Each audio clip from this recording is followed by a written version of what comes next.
And a couple of them might need a little bit of explanation. Some of them are general fund items, and others are identified as gold items. And most of them, the vast majority of them are TIF 8, or TIF related. Kathy, you want to say anything about the others?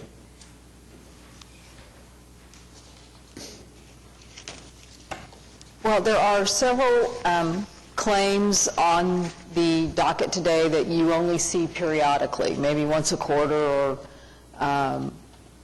some of them maybe a little bit more frequently. One of them is a payment to the Myriad Gardens Foundation for the lease and operations of the Myriad Gardens. That may be the first time we've seen that. Not the first time? Ben's shaking his head no, helping me out here. But that's kind of an unusual one, and one that you will see monthly. It's a flow-through. It's the fourth one? Yeah, but isn't it a flow-through project? It's a flow-through, that's what I said. It's not gold money going in. It is not gold money. It's general fund money that's transferred to the Economic Development Trust as a part of the long-term agreement we entered into for the maintenance and operations of the Myriad Gardens. There are also claims on here. There's a payment to the Oklahoma City Economic Development Foundation, which is a payment to the foundation for the administration of the application process for the Gold Bond Program. There's also payments on your docket to the Alliance for Economic Development, which are in accordance with the agreement that you entered into with the Alliance in April. I think the rest of them are TIF 8 claims that are related to the construction of Project 180. And then towards the end of the docket, there is another payment to the Myriad Gardens Foundation. So there was probably 2 monthly payments on this list of claims because we skipped a meeting last month. So. You might, in order to alleviate any confusion, there's a gold payment to the, pardon me, I'm reading the wrong line. Excuse me. There's a gold payment to I2E, which is part of the EDA grant. It's probably a portion of our match to the EDA grant that I2E got for the Business Launch Initiative. So that is a gold payment. Thank you. Are there any other questions, or are there questions on the claims? As you can tell, most of them are just pass-through expenses from TIF 8 primarily. Chair would entertain a motion to ratify the claims. Is there any further discussion? We have a motion made and second to ratify the claims. Cast your votes, please. And the claims are ratified. Thank you. Item 4, items for individual consideration, and there are several today. Item A is a fairly large amount of money, but it's for a significant addition to the Oklahoma City workforce. It's for $7.2 million for Continental Resources and headquarters expansion and moving to Oklahoma City. Kathy, would you like to say anything about that project? Just a reminder that this is the relocation, or not the relocation, this is the addition of 461 jobs to Oklahoma City over the next 7 years. The incentive is $7.2 million. There are 2 items on your agenda today. Item A is the allocation of the Gold Bond proceeds so that we have the funding approved for the agreement that is item B. So I think that the trust heard a presentation from Continental Resources that described the project and what their plans are. This is a very important project for downtown Oklahoma City. They have purchased the Devon headquarters, the current Devon headquarters building, and will occupy that space, and it's estimated that they'll pay an average compensation of $125,000 a year for their new hires, and $165,000 a year that includes the people that they're transferring from Enid. So a really great addition to downtown Oklahoma City. Thank you. Any questions or comments? I think the exciting thing is we don't have an empty building issue to deal with like we had for a while with the oil company moving. It's really a fortunate thing for us that they were willing to come downtown, and as I understand it, the incentive we were able to offer them was important in making that decision, not only to come to Oklahoma City, but to locate downtown, which is a real advantage to us. If there are any questions, I would entertain a motion. Mr. Chairman, just a clarification. I'm sorry. The documentation you mentioned also, the transfer jobs do not enter into this, even though we're talking about the fact that that's an economic boom to Oklahoma City. There are no financial incentives for any of those transfer jobs. That's correct. That's a good point, Larry. Thank you very much for making it. All the money we're spending on jobs are newly created jobs in Oklahoma City. Mr. Chairman, I'll move approval of A and B. Can we do two at a time? Okay, thank you. Thank you. Motion made and second to approve items A and B. Is there any further discussion or questions? Please cast your votes. And the item is approved. Thank you very much. Item C is a joint resolution on a lease. This is a budget issue. I'm sorry. I'm kind of confused. Item C is a joint resolution by the Oklahoma City Economic Development Trust and the City of Oklahoma City approving a revised Project 180 budget. Are there any questions or comments? We have a presentation, as I understand this one. Yes, Eric Winger, the city's Public Works Director, is here this afternoon to make a presentation about the revised budget for Project 180 and explain the revisions to the scope of the project. Thank you. Eric, thank you. Chairman and trustees. It's a pleasure for me to come before you today. We do have a presentation that's getting ready to load, and do you have a hard copy also? Okay. I'll wait for that to come up. What we have before you today is an update of Project 180. It's going to include several items. It's going to include some of our program history on Project 180. We've got some budget and then some next steps. The presentation that is being shown today has already been to the Devon Implementation Committee just a couple of weeks ago, and this is also something that we'll be scheduling for City Council's consideration as well. And so we're about halfway through this process today in making this update. So as we proceed, as we go into the outline of what I'm going to cover is program history, the purpose of the Devon Implementation Committee. This was a slide as we talked about the approval process, the scope of work update for Project 180, the budget, and then some next steps. I've put in a few slides as a part of this presentation because as we start to go out towards the public and we talk about progress, just wanted to make sure that, that everybody understands that we are still under the same goals and the same assumptions of when we started. We're talking about 180 degrees, a significant downtown revitalization project, two-way travel. This is the conversion of one-way streets to two-way, the addition of on-street parking in the downtown area, and then, of course, the added bike lanes. And all those things are still being implemented in each of the packages as a part of construction. We've talked about downtown being walkable and improving appearance, and a lot of the early information that was provided to the community had renderings, just like we see above on this photo, just a new vibrant downtown. Next slide, please. And as we started to talk about the street cross-sections, talking about on-street parking, bike lanes, amenity zones, pedestrian zones. And so as we started to look out into the completed packages, if you were to look along Reno Avenue, you'll see these streetscapes actually now in place with the new stoplights and street lights that are installed. You'll see the use of a lot of the new access and ingress and egress by the pedestrians. This is a typical street layout of Walker and Main. This work is actually coming near to completion now today. There is some active work still on the west side of Walker at this location. There's a small utility tie-in that is still pending there, but there's been several barricades removed, and I would anticipate additional barricades removed in the coming weeks as we talk about continuing to make progress. And so this is a view looking south, more or less in front of City Hall here as we look towards Reno Avenue. This was the Northwest 5th and Harvey rendering that was originally proposed, and again, the work on this street has been completed. One of those in construction progress photos next is what we find here at Walker and Sheridan, and this is more the current status of what you can expect in Project 180. Construction downtown is obviously very, very difficult. There are a lot of utilities that are in place. This weekend we were actually working in the middle of Hudson and had two major 20-inch waterline breaks as a part of construction that were handled by the contractor. We were able to return traffic to service by Monday morning. But there are a lot of surprises that we're finding, but these are some of the early results that we're able to see. You can see the new streets, the new concrete streets with the new paving. You'll see the new parking spaces that are becoming hopefully soon to be available.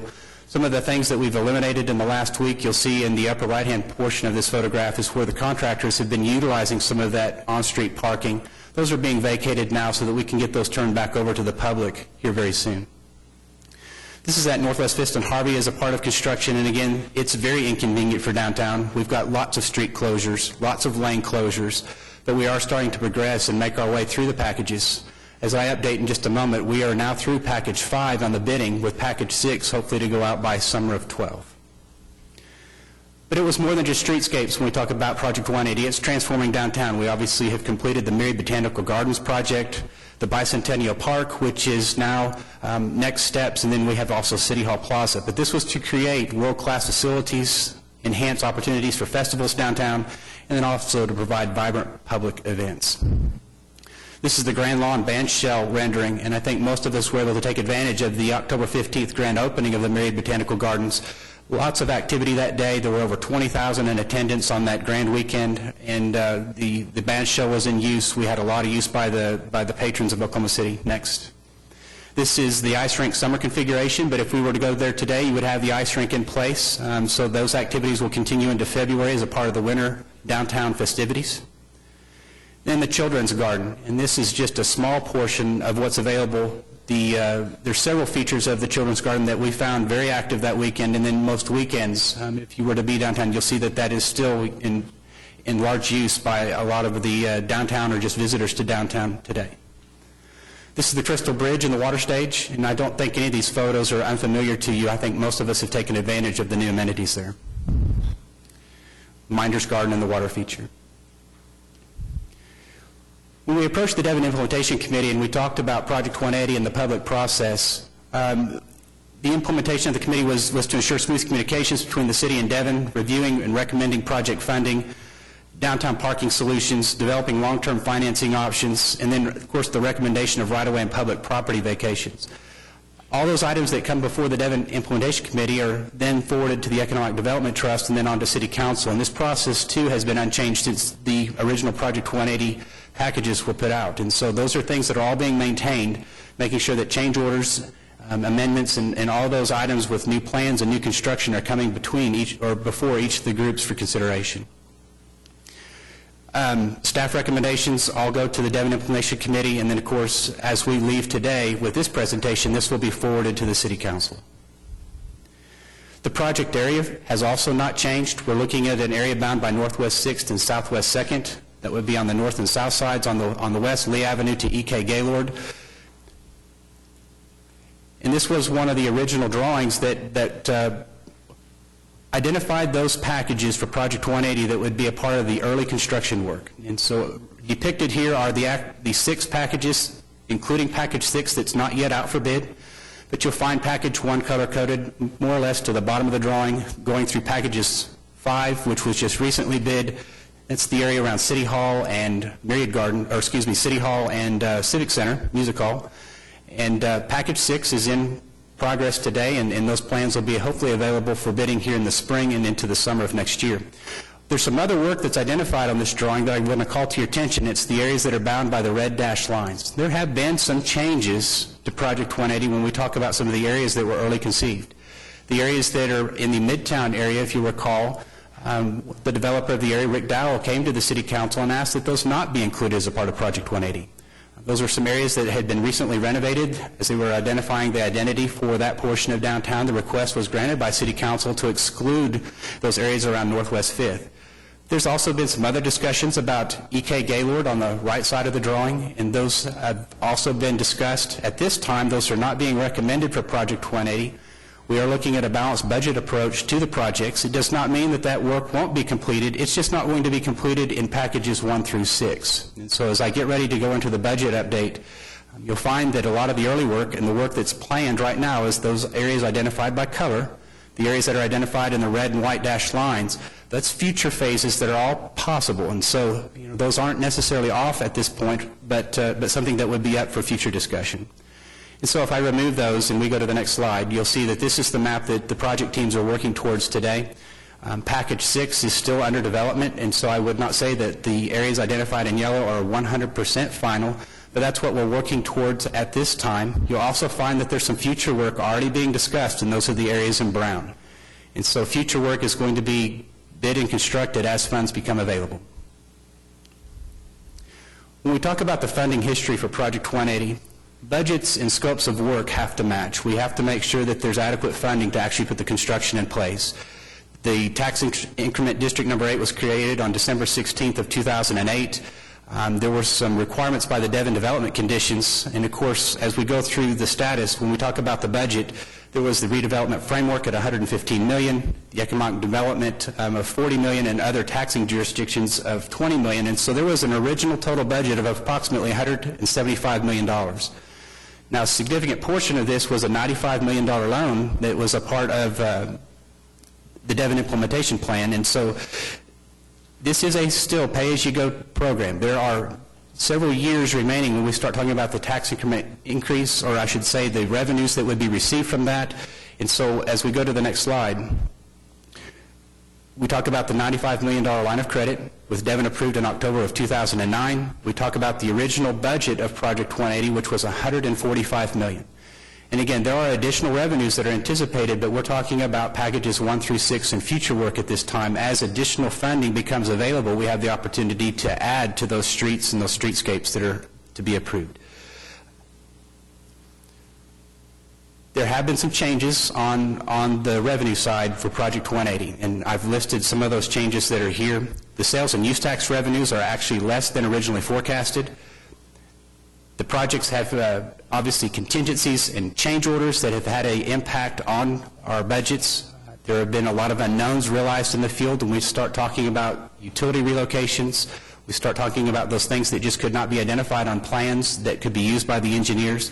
We've had to address those field conditions, and those have come at an added cost to Project 180.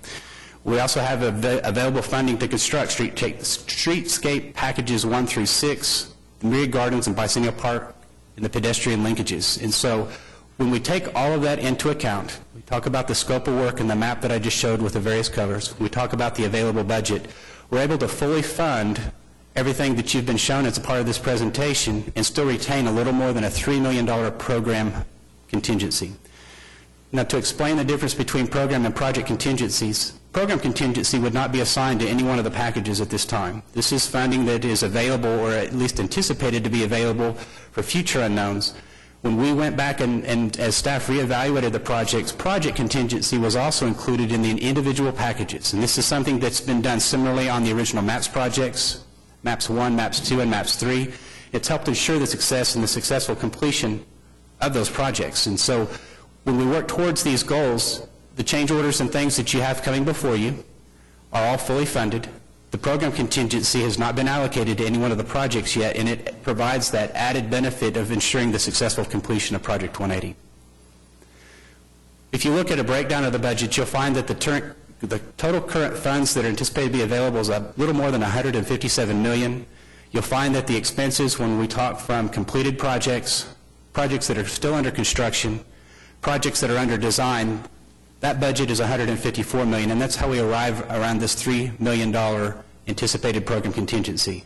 And again, as I reiterate, when we look at completed projects, if there were remaining funds that were allocated that are no longer necessary, those are also returned to the program contingency. But we've also included anywhere from 7% and greater on some of the future work, not knowing what those unknowns are as a part of project contingency, as a part of the $154 million budget. And so that will help us ensure the success of the individual packages, where one package, even though it may have change orders, will not affect a different package. So with that, next slide, please. We still have some project risks. Obviously, construction in the downtown, and as I mentioned, the weekend activities where there were some water lines that were identified and had to be addressed by the contractor. There's still the final assessment of the Devon headquarters. That very much has to do with the amount of revenue that's going to be available in the future. The construction sales tax, that is less than originally anticipated, but something that we're actually monitoring very closely. The interest rate on long-term debt is a factor. Future change orders and amendments, although we've got those protected by budget and making sure that we've got allocations in there, there is still risk with change orders and amendments. We have scope creep, and let me mention this a little bit. when we get into projects and we start working with stakeholders, there's always the risk of requests being made that are not within the budget. It's always a challenge as designers are faced with designing a park or a streetscape to not listen to the community or listen to others where things are being asked to be added. And so we've got to protect against scope creep because the budgets are based on the details of Project 180 when we talk about the typical streetscapes, when we talk about the amenity zones, when we talk about the landscaping, the street lights, the stoplights, and all of those details. We're making sure that we're being able to fund all of those items, but we do have to be careful about some of the extras that get asked from time to time. And then, of course, the risk of just what future bids and the economic conditions might offer. We're in a very good bidding market at the moment. You'll find that one of the items that's on your agenda today is within the budget, but there is always that risk that just the economic conditions could cause a project to be out of budget based on availability of materials or labor. Next steps. So with today, we'll have made this presentation to the DIC. We, of course, are going to take this to the City Council on December the 20th, and of course receive any comments or questions that they may have at that time. But next steps following that will be a revised implementation agreement in January of 2012 and a long-term financing placement in the summer of 12. So as I summarize this, the scope of Project 180 when we talk about the project area has not changed. And what we plan to deliver to the citizens of the community has not changed either. We're still delivering those completed streetscapes, those park projects, and we are working forward with a budget, and it's something that we have to monitor very closely. But right now we're fully funded through Package 6. We're maintaining a program contingency, and that's something that we'll watch very closely as we work towards completing Project 180. With that, I'd be happy to answer any questions that you might have. Questions? I'd just like to emphasize a couple of the things that Eric mentioned during the presentation.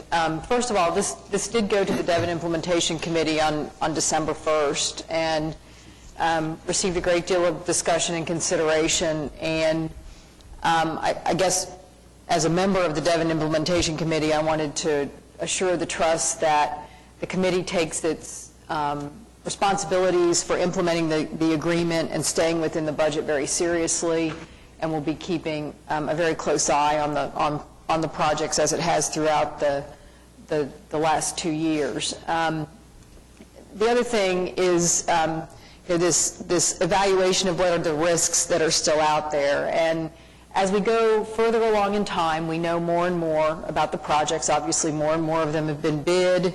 More and more of them are under construction and being completed. So that alone mitigates some of our risks. There have been changes in revenues, and we've had to assume that revenues are not going to come in as strongly as we had hoped on the sales and use tax from the construction of the Devon Tower. That may change. It may improve. We hope that our estimates improve, but again, we'll be watching that very closely. And finally, on the revenue side, there was always a component of this project that was pay-as-you-go. We were going to borrow $95 million, and then at some point in the future, we would begin to fund projects on a cash basis or pay-as-you-go, and that was the other $20 million. So that is still part of the plan. That work that's identified as future work will be funded based upon that pay-as-you-go approach once we know more about the long-term financing and the completion of the higher priority projects. So I just really wanted just to emphasize those things, and that we're very diligent in monitoring the projects and the budget. The construction is moving along very quickly now on some of the packages, and as you can see by trying to get to City Hall today for the meeting. Yeah, walking is easier right now, but anyway, so I just wanted to say those things and thank Eric for his presentation and work on the project. So, Chairman, just a couple questions to follow up, if I might. Eric, thank you for the detail. And to follow along with Kathy's explanation, just so I better understand, the original Project 180 budget of 145.7 is now contrasted with the 154 that you described as projects under design, ongoing projects, construction projects, and complete projects based on anticipated expenses. Is that accurate? Yes, it is. And you know, as I go back and we talk about the revenues, and we've talked about the $95 million loan from Devon, I mean, there are contributions that are made from the city's GEO bond program that have supplemented that amount. and then, of course, sales tax revenues that are also included in there. And so that amount has changed somewhat, but generally speaking, as Kathy had mentioned, we are expecting that some of that to be less than anticipated when we talk about the whole. Okay. And as Kathy mentioned, one of the nice things about being this far along in the project is we've mitigated the risk, I guess, of some of those likely overruns, but that's about a 6% change, I guess, from the initial budget from where we're at today. I think some of that change is also attributable to contributions by the water utility to fund their improvements. Some of that wasn't in the original budget, and as we went into the project more and more, the water utility got involved in making system improvements and relocations that were a part of the project. So that's some of the additional funding. We've also allocated some additional general obligation bond proceeds, which is kind of the difference. That non-OCEDT fund amount of $51 million is where that change is reflected. Okay, so that's an add-on to the original. Yeah. Okay. And then, so that I understood the original breakdown for the 145, you anticipated the 95 million line of credit. Did I hear you say a $20 million general obligation figure was the original? And so I'm guessing the construction sales and use tax was the remainder of 30 plus? The original, I'm going to do this off the top of my head, so people in the audience may have to help me. The original general obligation bond amount was $26.5 million, and then there was $20 million in sales taxes. Okay. And then I guess the last question is associated with the budget issues. The long-term financing placement that you anticipate for summer of 2012, any guess as to that number? What that amount looks like? We've received 13 proposals a few weeks ago, and we will be selecting, in the process of selecting a firm that we will negotiate with for the final structure of that long-term debt. Okay. And then I guess, Mr. Chairman, if their indulgence, just a compliment, as this indicates, there's obviously so much going on. As a downtown employee, I see it every day. Usually, I'm proud to see orange barricades as a sign of progress, but it is difficult to navigate. And I was at the Civic Center Sunday for the Nutcracker when there was no water at all for the thousands of people and children that were there. But what I appreciated was that when the announcement was made that no services were available, the public seemed fine with it, I think, because of the strong way that the city has handled so much of these projects. At least there was enough kids that didn't know what was just announced. But no one seemed to react negatively, and so I guess that's a compliment because I think the public seems to understand what you're doing and has a lot of patience with what's happening, but maybe just a question, is there something more that we could be doing to help spread the word so that people's patience doesn't run out? I don't know that there's anything additional than just to ask for that patience. We've taken on a great challenge in downtown, and I wasn't able to attend the Nutcracker. I was actually in the middle of Park and Hudson making sure that we had a street open on Monday, and so there is a commitment from the highest levels of city staff all the way to the contractor that's in the field. The weekend events, that was the second break that occurred on Sunday. We actually had a main break on Friday night at about 10:45, and the contractors were out till the wee hours of the morning to make sure that we had traffic access back on Saturday. So as they understand the contractors' challenges, a lot of it's just unpredictable work. They dig a hole, there are things in the ground that weren't anticipated to be there. We have somewhat emergencies. A 20-inch main break in downtown is an emergency. But the contractors are responding accordingly, and although we've had an outage of service on Sunday during that event, they did have it restored by 4 o'clock. So it was about a 2-hour outage, and they're working hard to make that happen. But as we look from south to north, I think what you'll find is a lot of the barricades are starting to be removed. Reno Avenue is open. You're going to see much improvement on Walker in the next few weeks. Generally, through Package 3, you're going to see a lot of improvement by the middle part of January. Through Packages 4, you're going to see a lot of completion by the middle of March. And so at that point, we talk about Package 5. That's the area around the Civic Center. That work just began. It'll take about a year to complete, and then the only other package is 6 that will bid in the summer. So right now, we're looking at completing these early work packages by the summer of 13 completely. And so we're definitely through a big, significant push of work. And as the map suggests, there's a lot going on in downtown right now. There's also work that is from Devon that's not represented on this drawing. It's addition to Project 180 work. You also have some work by Sandridge that's also not included. So there's other street closures downtown that look like it's Project 180, but it is a team effort of downtown to improve all those things that we've looked for this new walkability and this new visual excellence of downtown. Thank you for the information and the update. The action required of the committee now is to, pardon me, In going through, one of the things you talk about were downtown parking, and on the Devon Implementation Committee responsibilities, it says review and recommend downtown parking solutions. Some of the citizens right now, correct me if I'm wrong, are benefiting from free parking, on-street parking, like on Reno. That may change in the near future. Is that true? The parking that's identified is parking that is not currently metered, and it will eventually be metered parking that will be pay-for parking. But right now, the meters have not been installed, and so the access to the public is free on a first-come, first-served basis, yes. I noticed that this morning driving down Reno. It was packed solid along there. The parking meters, I think Mr. Couch talked about at a parking seminar we had this morning, that those meters, there is a proposal out for bid, and there will be a bid coming in the near future on that, to select the parking meters for downtown? We have received bids or proposals on the parking meters and have recommended a selection that is undergoing the city's appeal process. Okay. For We procurement selected a bidder, selections. and the other bidder took issue to that, and so it's already gone through one phase of the appeal process, and they've taken it to the next phase now. And so we anticipate having that resolved this month, and then having a contract ready for award by this body and the council in January. So the funding of that parking meters does come out of Project 180 funds for all those meters that are going to go in? Yes. The meters? Yes. Okay, thank you. are there any additional questions? Comments? Our action now, don't go away, Eric. Our action now is to approve a joint resolution. This is our half of it. The next it'll go to the half, may be too much, but this is our effort, and it will go to the city council next for their approval, and then it will be a fact accomplished. So. And I read this, that we're accepting the recommendation for all the documentation to be done, so it will not be back here. Is that right? Hopefully so, yes. Okay. Then I'll move the resolution as described. Second. Okay, motion made and second. Any further discussion? Please cast your votes. And the resolution is adopted. The only thing I would say is that we will be processing amendments to the Devon Implementation Committee, the Devon Implementation Agreement, and those will come back to the trust for your consideration and action. Eric, you might want to say a word or two about Project D, 4D.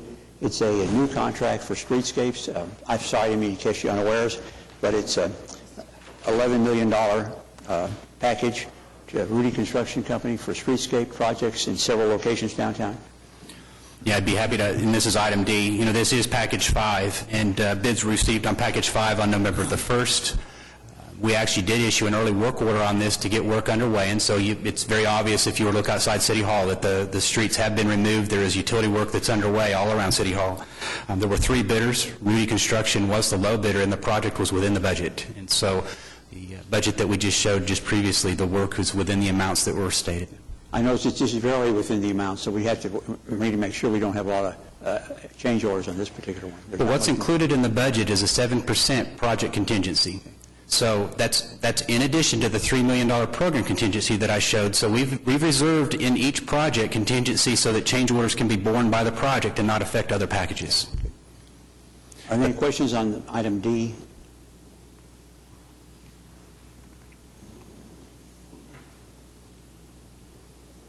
The chair will entertain a motion to ratify and approve addendums 1 and 2 in the bidding.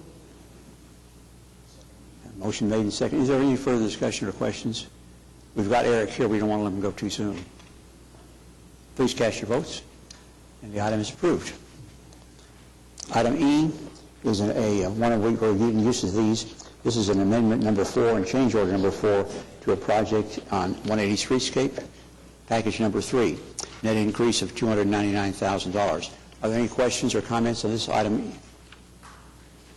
We've got the experts here. We have to take advantage of them. No questions, but a comment. This is very, very well detailed. It seems like it's more so than others in terms of its extreme content.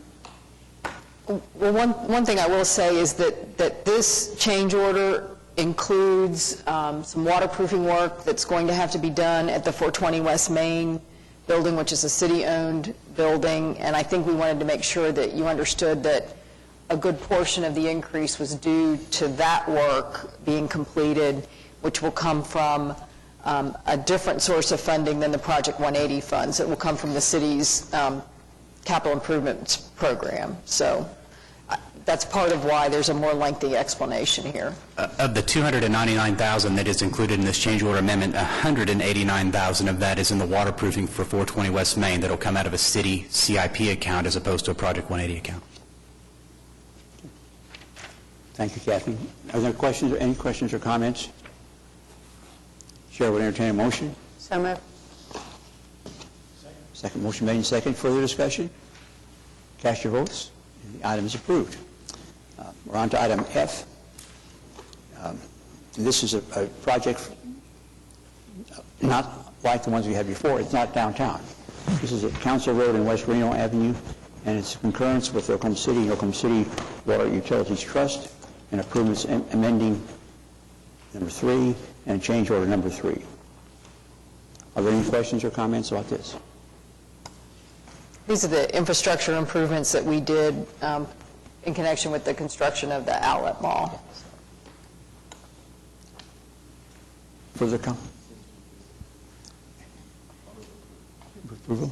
Motion made and second to approve. Any further comments or questions? And the item is approved. Item G is a little change in pace. Would you like to explain this one, Ken? Yeah, this one's a little bit different. We purchased, the Economic Development Trust purchased a piece of property in the Court Shore area a couple of years ago, and when we initially purchased it, we were on a month-to-month lease with the company that was located there. We needed to do some improvements to the roof, to the building that this company occupies. It's a pallet company, and they wanted to enter into a longer-term lease. You may say something. I just found a mistake on the memo. I just wanted to point it out. On the background, we did not acquire this property on August 4th of 2011. It was actually 2009. So I just wanted to... That's why I didn't say the date, because I knew that was wrong. It was a long time ago anyway. Any questions or comments? I think Kathy had laid it out pretty well before we had the correction made. And this was a flow-through project. It wasn't gold money. No, this is funded from TIF District Number 2. It is in the private redevelopment area that's associated with Court Shore. And one of the reasons why we entered into a longer-term lease was because we don't anticipate being ready to initiate private redevelopment in that area for at least another year. Any questions or comments? And this is otherwise a continuation of the terms that you've had established? Yes, it is. Larry? So I was under the impression this was in the MAPS 3 park area, but it's not. It's outside of that then? Yes. Okay. It's adjacent to the park. Are there any questions or comments? Any other questions or comments? Chair, would entertain a motion to approve the agreement? So moved. And motion made and second. Please cast your votes. And the item is approved. Let's see, item...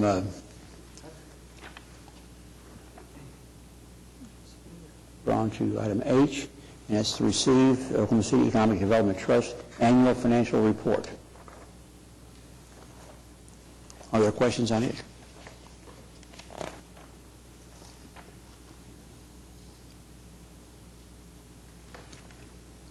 It was a good report. There were no exceptions. The auditors found nothing to complain about. And so I think we were lucky. Not lucky. It was well managed. And we got the right answers, and we did cooperated with the auditors and got their approval and letter of thanks to that extent. The level of cooperation was very good. And they found nothing out of ordinary, and they essentially, it's an unqualified opinion. And our move right now is to accept it. That was your motion? Then I'll second. A motion made and seconded. Further discussion or questions? And it is approved. Okay. Item I has to deal with the project that was mentioned earlier, and that's the Bicentennial Park project. Kathy, do you have anything specific to say about this project? It's getting ready to go to bids. This is the project for the renovation of Bicentennial Park and the area around City Hall. We are bidding several alternates to this project so that we can make certain that we come within our budget. So it's been structured a little bit differently than some of the plans and specs that we've approved in the past.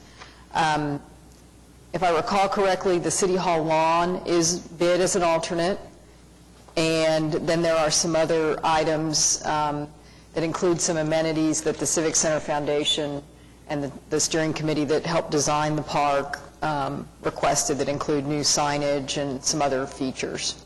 And this is a Project 180 project. It is a Project 180 project. Okay. Larry? Yeah, are the dates on the first page correct?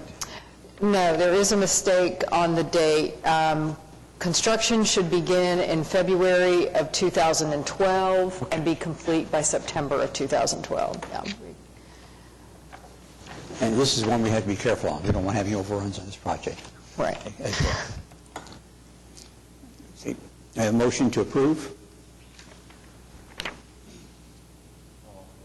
Thank you. Motion made and seconded. Any further discussion or questions? Please cast your votes. And the item is approved. Thank you. Item J is a unusual project, a little different. It's associated with Project 180 work and being funded by TIF monies. Kathy, do you have anything to say about this project? This is a Project 180 project. It's getting kind of redundant. This is to construct a pedestrian corridor inside of the east garage, the East City Center garage.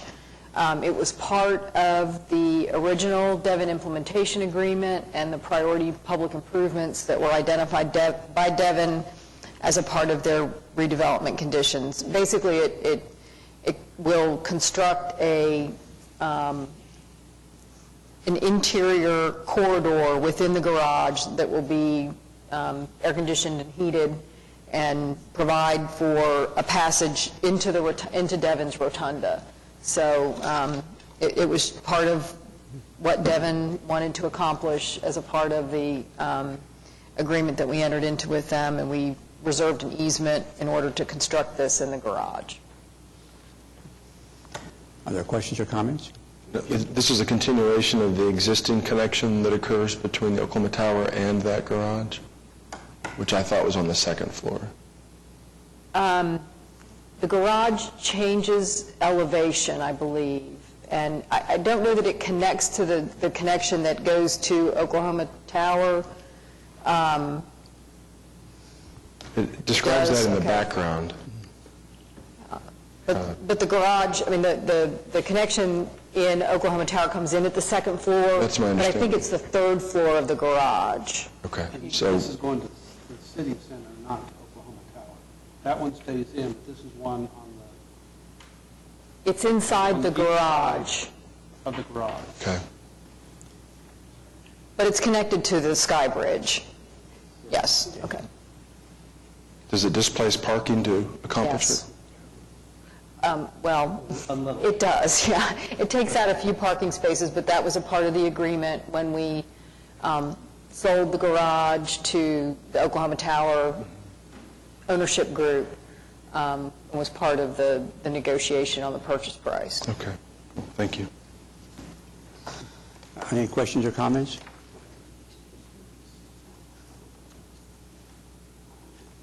Chair would entertain a motion to approve. So moved. A motion made and seconded to approve. Further discussion? Cast your votes, and it is approved. Item K is a change order associated with the, I guess, Myriad Gardens project, and it's one of a continuing number of change orders and addendums that we have approved previously. Are there any questions or comments about this one?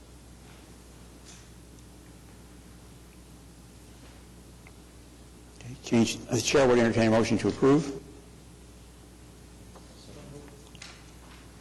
Motion made and seconded. Whatever.